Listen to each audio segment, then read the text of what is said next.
রাস্তার অবস্থায় যেখানে গাড়ি স্পিড করবে সেখানে সেজন্য আমি গাড়িটা স্লো করে ফেলছি একবারে। গাড়িটা 1 নম্বর গিয়ারে দিয়ে আস্তে আস্তে নিতে হবে, যেহেতু এখানে ঢুকে গেছি, কিছু করার নাই। রাস্তার অবস্থা খুবই খারাপ। এটা অবশ্য রাস্তা না, আমি ঢুকছি আমি ঠিক। দেখেন যে আমি ক্লাস ছাড়তেছি, এক্সিলেটার ধরতেছি, আবার এক্সিলেটার ধরতেছি, ক্লাস ছাড়তেছি, উচ্চতা দিয়ে যে পার হচ্ছি।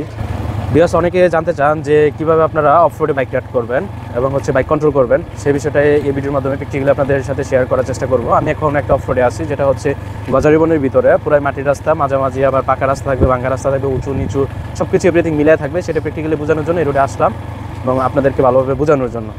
সেটা বোঝার জন্য আপনারা সম্পূর্ণ ভিডিওটা না দিয়ে দেখবেন, অবশ্যই বুঝতে পারবেন। এখন অফ রোডের ক্ষেত্রে দেখা যায়, দেখেন আমি মাঝে মাঝে এক্সিলেশন করতেছি, হাত ক্লাস ছেড়ে দিচ্ছি বা ক্লাস ছাড়াই চালাতে পারতেছি বেশিটা সময়, মাঝে মাঝে দৌড়ি, আবার ক্লাস ছাড়াই চালানো যায়। এটা হচ্ছে আমার রাইডিং এক্সপিরিয়েন্স থেকে আমি যেহেতু অভ্যস্ত সেজন্য। কিন্তু এতে যারা নতুন আছেন তাদের একটু সমস্যা হয়ে যায়। আর আমার বাইকে কিন্তু অলরেডি আরও 2জন প্লেয়ার আছে, ওয়াইড ব্যালেন্স করে আমাদের চালাতে হচ্ছে। এই যে সামনে দেখা যাচ্ছে একটু পাকা রাস্তা, তারপর একটু ভালো যাবে, আবার ভাঙা যাবে। আমরা চেষ্টা করবো যতটুকু ভাঙা রাস্তা দিয়ে গিয়ে আপনাদেরকে প্র্যাকটিক্যালি বোঝানোর জন্য, সেটা আপনারা অবশ্যই বুঝতে পারবেন। অফ রোডে চালানোর জন্য যেটা হচ্ছে আমাদের মূল প্রধান প্রয়োজন, প্রথম যেই কাজগুলো আমাদের করতে হবে সেটা হচ্ছে আমরা যখন বাইক চালানো শিখবো, শেখার পর আস্তে আস্তে বাইকের ব্যালেন্সিং কন্ট্রোলিংটা বোঝার চেষ্টা করব। এবং বাইকের ব্যালেন্স এবং কন্ট্রোলিংটা যদি আপনার সম্পূর্ণ বুঝতে পারেন এবং সেভাবে বাইক রাইড করতে পারেন, আপনার অফ রোডে ইজিতে চালাতে পারবেন। আর ভাঙাচোরা রাস্তার মধ্যে হচ্ছে আপনার ক্লাসের যে ব্যবহার, এক্সিলেটার, ক্লাস, এগুলোর কম্বিনেশনগুলো ভালোভাবে বুঝতে হবে। এরপর ব্রেকের ব্যাপারটা যদি ভালোভাবে কম্বিনেশন করতে পারেন, অফ রোডে আপনি ভালোভাবে চালাতে পারবেন, আপনার কোনো সমস্যা হবে না। এই কম্বিনেশনগুলো যারা মিলাতে পারে না তাদেরই সমস্যা হয়। আর আমরা বেশিরভাগ ক্ষেত্রে নিজেদের ইচ্ছা মতো বাইক রাইড করি, উল্টাপাল্টা এক্সিলেশন করি, সেই কারণে আমরা সব জায়গায় সব প্রপারলি চালাতে পারি না। আর সেগুলো প্রপারলি বুঝতে আমাদের বহুত সময় লেগে যায়, অনেক সময় লেগে যায়। তো সেই সময়টা কম লাগানোর জন্য আপনারা চেষ্টা করবেন, আপনারা বুঝতে পারেন। দেখেন আমার রাস্তায় পাকা রাস্তা শেষ, এখন আবার মাটির রাস্তা চলে আসছে। এখন অফ রোড বাইক রাইড করার জন্য তেমন কিছু করা লাগে না, তেমন কিছু বোঝা লাগে না, শুধু বাইক কন্ট্রোলিং এবং ক্লাচ, এক্সিলেটার আর ব্রেকের যে কম্বিনেশনগুলো, এগুলো ঠিক রাখলে আপনি অবশ্যই বুঝতে পারবেন। আর ক্লাচের ব্যবহার আর ব্রেকের ব্যবহার আর গিয়ার শিফটিংয়ের যে ব্যবহার, এগুলো বোঝার জন্য আমাদের আলাদা আলাদা পার্ট বাই পার্ট ভিডিও দেওয়া আছে। কারণ এক ভিডিও দিতে গেলে অনেক বড় হয়ে যায়, লম্বা হয়ে যায়, এটা আবার সবাই দেখতে পছন্দ করে না, অনেক বিষয় জানে, অনেকে অজানা থাকে। সেসব আপনার পার্ট বাই পার্ট ভিডিও দেখলে অবশ্যই বুঝতে পারবেন। সেটাই, এখানে আহামরি তেমন কিছু নাই। এখন এই ভিডিওর মধ্যে আপনাদেরকে যতটুকু বোঝানো সম্ভব এতটুকু আমি বোঝাবো। আর অবশ্যই ভিউয়ার্স, আপনারা যারা নতুন আছেন আমাদের চ্যানেলে, তারা যদি আমাদের চ্যানেলটি সাবস্ক্রাইব না করে থাকেন, আমাদের চ্যানেলটি সাবস্ক্রাইব করবেন, পাশাপাশি আমাদের ফেসবুক পেজটা ফলো দিয়ে রাখবেন। তাহলে যেটা হবে, যে কোনো সময় নতুন ভিডিও আপলোড করলে, নতুন কোনো তথ্য আপনাদের মাঝে শেয়ার করলে সেটা অল্পতেই আপনারা দেখতে পারবেন এবং আপনাদের সামনে নোটিফিকেশন আকারে চলে যাবে। সেটা দেখে আপনাদের অনেক উপকার আসবে এবং হেল্পফুল হবে। তো অফ রোড বলতে ভাঙা রাস্তা, মাটির রাস্তা, উঁচু নিচু রাস্তা, এটাই বোঝায়। এখন এখানের মধ্যে আমার যে আমি এক্সিলেটার ধরতেছি, ক্লাস ছাড়তেছি, গাড়ি রাইড করতেছি, আবার ক্লাস ধরতেছি, এক্সিলেটার ছাড়তেছি, এই বিষয়। এটা কখন প্রয়োজন, আমি যখন এখন রাস্তাটা ফাঁকা সমতল দেখতে পাচ্ছি, এখন আমার ক্লাস ছেড়ে দিলাম, এক্সিলেটার ধরলাম, চলতেছে। এখন ক্লাস কখন ধরা প্রয়োজন, আমি যদি দেখি এখন বেশ একটা উঁচা নিচা গাড়িটা ঝাঁকুনি দিবে, ক্লাস না ধরলে পরে আমার কন্ট্রোল হারাতে পারবো বা হারাতে হবে, এরকম যদি মনে হয়, তখন কী করবো, এভাবে হুট করে ক্লাস ধরবো, এক্সিলেটারটা ছেড়ে দিলে আমার গাড়িটা ফ্রি হয়ে যাবে। ফ্রি হওয়ার পাশাপাশি জায়গাটা বেশি উঁচু নিচু হয়, তখন আমি কী করবো, ব্রেকে প্রেস করে আগে ডালুটা পার করে তারপরে আবার এক্সিলেশন করবো, ক্লাসটা ছেড়ে দেবো, আবার গাড়িটা রানিং করবো। এই বিষয়। এটা বোঝানোর জন্য আর তেমন কিছু করা লাগে না।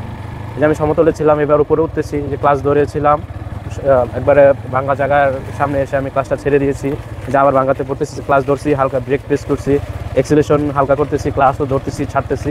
মানে এটা কম্বিনেশনটা আপনার মিল রাখতে হবে। সেটা আমি এখন আমার মৌখিকভাবে যতটুকু দেখানো বা বলার চেষ্টা করে বোঝানোর চেষ্টা করতেছি। এগুলো থেকে আপনারা ধারণা নেই, যখন প্র্যাকটিক্যালি রাইড করবেন, যখন আপনারা প্র্যাকটিক্যালি বিষয়গুলো ক্লিয়ার করতে পারবেন। যদি প্র্যাকটিক্যালি কোনো কিছু না করেন, তাহলে আপনারা কোনো কিছু ভালোভাবে বুঝতে পারবেন না। আর ভিডিওর মাধ্যমে সম্পূর্ণ কিছু আপনারা বুঝতে পারবেন না, ধারণা নিতে পারবেন। কারণ আপনি ভিডিওর মাধ্যমে তো বাইকটা রাইড করতে পারতেছেন না, দেখতেছেন আমি রাইড করতেছি, কিন্তু আপনি তো করতেছেন না। সেটা বোঝার জন্য আপনারা যখন প্র্যাকটিক্যালি যাবেন, তাহলে আপনারা অবশ্যই বুঝতে পারবেন।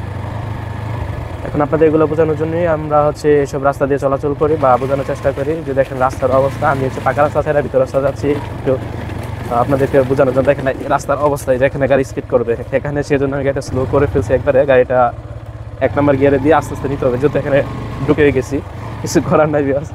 রাস্তার অবস্থা খুবই খারাপ। এটা অবশ্য রাস্তা না, আমি ঢুকছি আমি ঠিক। দেখেন যে আমি ক্লাস ছাড়তেছি, এক্সিলেটার ধরতেছি, আবার এক্সিলেটার ধরতেছি, ক্লাস ছাড়তেছি, উঁচুটা দিয়ে যে পার হচ্ছি। এখন এগুলো আপনার কম্বিনেশন বুঝতে হবে। এগুলো আপনার ফাঁকা রাস্তায় ট্রাই করার পরে আপনারা এভাবে ভাঙ্গা রাস্তায় যাবেন, তখন আপনারা ইজিভাবে বুঝতে পারবেন। তো ভিউয়ার্স এটাই আপনারা এগুলো বোঝার জন্য আপনারা প্রথম হচ্ছে ফাঁকা রাস্তা ট্রাই করবেন, পরে এরকম ভাঙা রাস্তায় যাবেন, যাওয়ার পরে খোলা রাস্তায় ট্রাই করবেন। আর হুট করে ভারী উঁচু রাস্তায় উঁচু ডালু রাস্তার নিচে যাবেন না। আর এই বিষয়গুলো যদি আপনারা ক্লিয়ারভাবে বুঝতে পারেন, আপনারা পাহাড়ি রাস্তায় উঁচু নিচু রাস্তায় বাইক ভালোভাবে রাইড করতে পারবেন, কোনো সমস্যা হবে না। কারণ পাহাড়ি উঁচু ডালু রাস্তায় হচ্ছে কিছু পাকা রাস্তা থাকবে, মাটির রাস্তা থাকবে, ভাঙা রাস্তা থাকবে। এখানে কন্ট্রোল ইঞ্জিন যদি আপনি আগে থেকে প্র্যাকটিস করে না থাকে, না বুঝে থাকে, তাহলে কিন্তু আপনারা ভালোভাবে বাইক রাইড করতে পারবেন না। সেই বিষয়টা বোঝানোর জন্য আমি এরকম একটা রাস্তা চুজ করে আপনাদের কাছে মাঝে ভিডিও আকারে নিয়ে আসলাম। তা আমার যতটুকু সম্ভব আমি আপনাদেরকে বোঝানোর চেষ্টা করতেছি, দেখি কোথায় কী আছে এই ঘনগহীন জঙ্গলে, এবং এই জঙ্গলে যে ভিউ আছে সেই ভিউটা আপনাদের মাঝে দেখানোর চেষ্টা করব। আপনারা আশা করি ভিউগুলো দেখে অনেক আনন্দিত হবেন। আর এইসব জায়গা যদি আসতে চান, আমি যেখানে আছি এই জায়গাটাতে যদি আসতে চান, আমার সাথে যোগাযোগ করবেন, আমি অ্যাড্রেস দিয়ে দেবো, আপনারা চলে আসলে আমিও নিয়ে আসতে পারবো। কিন্তু জায়গাগুলো যতই ফাঁকা থাকুক না আসাটাই বেটার, কারণ এই ফাঁকা জায়গার মধ্যে সমস্যা হয় বেশি, খুব রিস্ক থাকে, সমস্যা হতেই পারে স্বাভাবিক। আমরা সেই রিস্ক নিয়ে আসলাম কিছুটা উপভোগ করার জন্য। তো দেখেন আমরা কী রাস্তা দিয়ে বাইক রাইড করি, বা নিজেদেরকে একটু ভালো লাগার জন্য, ঘোরাফেরার জন্য, সেটাই। এখন কিছু আনন্দ পেতে হলে মানে কিছু ভালো লাগা পেতে গেলে কিছু কষ্ট বহন করতে হয়, এটাই আর কি। আর মাথায় অনেক টেনশন নিয়ে, চিন্তা নিয়ে যে কী হবে, কোথায় যাচ্ছি, কী হচ্ছে, এগুলো নিয়ে কিন্তু আমরা ঘুরতেছি ফিরতেছি, দেখি কই যাওয়া যায়, কী আছে সামনে, কতটুকু যাইতে পারি। দেখেন সামনে আর কিছু নাই, দেওয়াল, এখন ওদিকে আর যাওয়া যাবে না, নিচে গেলে বাইক নিয়ে উঠা যাবে না। আর এই জঙ্গল থেকে বের হওয়াটা অতি জরুরি, আমরা বের হওয়ার চেষ্টা করতেছি গাড়ি করে নিই। আর এত ভিতরে যাওয়া যাবে না রাস্তা ছাড়া। এই গহীন জঙ্গলে তো মানুষ বলতেই নাই, মনে হয় আমরা তিনজন ছাড়া কেউই নেই। আসলে খুবই ভয়ঙ্কর জায়গা, এবং হচ্ছে গভীর নীরবতা। এখানে কিছুটা হলে কাউকে খুঁজে পাওয়া যাবে না, কোনো অস্তিত্ব পাওয়া যাবে না। খবর হতে হতে কয়েকদিন সময় লাগবে আসতে ধীরে, সেটাই। এখন আমারও মাঝে মাঝে ভালো লাগে এইসব জায়গায় ঘুরতে, ফাঁকা জায়গায় ঘুরতে, একটু আনন্দ উপভোগ করতে, সেজন্য আসি। আর সেটা আমার ভালো লাগার পাশাপাশি আপনাদেরকে দেখানোর চেষ্টা করি। দেখেন রাস্তাগুলো কী অবস্থা, এর চাইতে তো খারাপ কোনো অফরোড হইতে পারে না আশা করি আমার মতে। এটা হচ্ছে শুকনা থাকা বৃষ্টি, এটা হচ্ছে আপনার এখন তো বৃষ্টি নেই সেই হিসাবে, আর যদি বৃষ্টি হতো তাহলে এদিক দিয়ে যাওয়া যেত না। আর অফরোড বলতে তো এগুলাই, আর কি আছে, ভাঙ্গা রাস্তা, মাটির রাস্তা, উঁচু নিচু রাস্তা, ঢালু রাস্তা। এর চাইতে খারাপ আর কী রোড দেখতে চান আপনারা? কী রোডে আমি দেখাবো আপনাদের, কী বলেন? ইতিহাস সেটাই, যতটুকু আমার সম্ভব হয়েছে আমি আপনাদেরকে প্র্যাকটিক্যালি দেখানোর চেষ্টা করছি, এবং যেটা বোঝানোর সেটা আমি আপনাদেরকে মৌখিকভাবে বলে দিয়েছি। এটা সম্পূর্ণ বুঝতে হলে আমি মাত্র আপনাকে ধারণা দিতে পারবো, আপনাকে আমার কাছে যেহেতু আপনি নাই, আমি হাত দিয়ে বোঝাতে পারবো না। যতটুকু আমার ধারণা থেকে আপনারা প্র্যাকটিস করলে অবশ্যই বুঝতে পারবেন। আর হচ্ছে এটা এই জঙ্গলের ভিতরে বেশিরভাগই এই ভাঙাচোরা রাস্তা। এখন এইসব রাস্তা দিয়ে চালাতে হলে আপনাকে দেখেন রাস্তার অবস্থা, রাস্তাগুলো সুন্দর, দেখতে ভালো লাগে। এসব রাস্তা দিয়ে আগে চালাতে হলে আপনাকে আগে ফাঁকা রাস্তায় প্র্যাকটিস করে তারপর আসতে হবে। যারা নতুন আছেন, আর পুরান যারা আছেন তাদের হিসাবটা আলাদা। আপনারা এইগুলো নিয়ে আবার মাইন্ডে নেবেন না যে সে আমাকে শিখাইতেছে বা আমাকে শেখানোর চেষ্টা করতেছে। আপনাদেরকে শেখানোর চেষ্টা করতেছি না, এটা হচ্ছে নতুনদের জন্য। যারা হচ্ছে ভাই কথা বলবো কি, রাস্তার খারাপ যে অবস্থা, এই অবস্থাতে তো কথা মুখ আসছে, আসার পর আটকায় যায়। তো ভিউয়ার্স, আশা করি আপনাদেরকে যতটুকু সম্ভব দেখানোর চেষ্টা করছি। তো সুন্দর সুন্দর ভিউগুলা, ভাঙ্গা রাস্তা, ঘনগহীন জঙ্গলে, যেখানে মানুষ বলতে কিছুই নাই, আছে শুধু শিয়াল। আর অন্য কিছু তো দিনের বেলা দেখি না, রাতের বেলা কী আছে সেটা রাত হলে বোঝা যাবে। কিন্তু আমার কাছে খুবই ভালো লাগে। মাঝে মাঝে একা চলে আসি, মাঝে মাঝে কাউরে নিয়ে আসি, এটাই জীবনে যা হবার তো হবেই। বাঁচবো আর কয়দিন, উপভোগ করে যায়, যা দেখা যাওয়া। কারণ এই সুযোগ, এই সময় সবসময় আসে না। এখন এই গহীন জঙ্গলের মধ্যে আপাতত এটা ফাঁকা আছে, সেই জন্য আসতে পারছি। এবার এটা কোনোভাবে সরকারি আন্ডারে বা ওইভাবে যদি এটাকে দেওয়ালবদ্ধ করে দেয় তখন আর আসা যাবে না। এখন ফাঁকা, সেবিধে আসলাম। আর ফাঁকা বলতে এটা দেওয়ালবদ্ধ করা আছে, কিন্তু মাঝে মাঝে দেওয়াল ভাঙা আছে, আমরা ফাঁকা দিয়ে ঢুকে যাই।